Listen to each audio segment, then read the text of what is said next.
জলজ প্রাণীর আবাসস্থল সমুদ্র, কিন্তু শ্রেষ্ঠ জীব দাবিদার মানুষের কারণে তাদের সেই আবাসস্থল আর নিরাপদ থাকছে না, পরিণত হচ্ছে ময়লার স্তূপে। এর অধিকাংশই প্লাস্টিক কণা।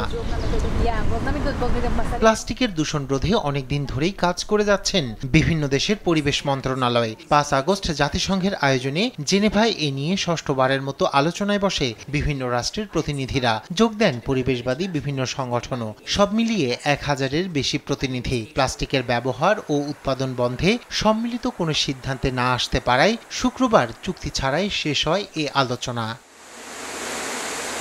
এদিকে একটি কার্যকর চুক্তির দাবি জানান জাতিসংঘ পরিবেশ কর্মসূচির নির্বাহী পরিচালক ইঙ্গার এন্ডারসন। আমি এমন চুক্তি চাই যেখানে সামগ্রিক পরিবেশ সহ প্লাস্টিক দূষণের অবসান ঘটবে।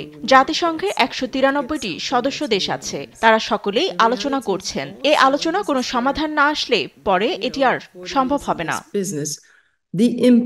পানামা, কেনিয়া, ফ্রান্স, যুক্তরাজ্য সহ মোট ১৮৪টি দেশ ক্ষতিকর প্লাস্টিক উৎপাদন রোধে সম্মতি প্রদান করেন, কিন্তু তেল উৎপাদনকারী দেশগুলো শুধু প্লাস্টিক বর্জ্য নিয়ন্ত্রণের মধ্যেই সীমিত থাকতে চায়। আর অন্তত ১০০টি দেশ পরিষ্কার পরিচ্ছন্নতা, বর্জ্যের পুনর্ব্যবহার এবং বিষাক্ত রাসায়নিকের উৎপাদন বন্ধের বিষয়ে আলোচনা তোলে।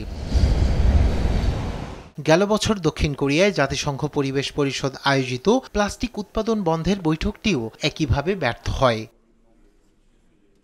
প্লাস্টিক দূষণ রোধে চুক্তি করা না গেলে ২০৬০ সালের মধ্যেই এর উৎপাদন বৃদ্ধি পাবে, যা স্বাস্থ্য ঝুঁকি ও জলবায়ু দূষণে বড় ভূমিকা রাখবে বলে মনে করছেন বিশেষজ্ঞরা।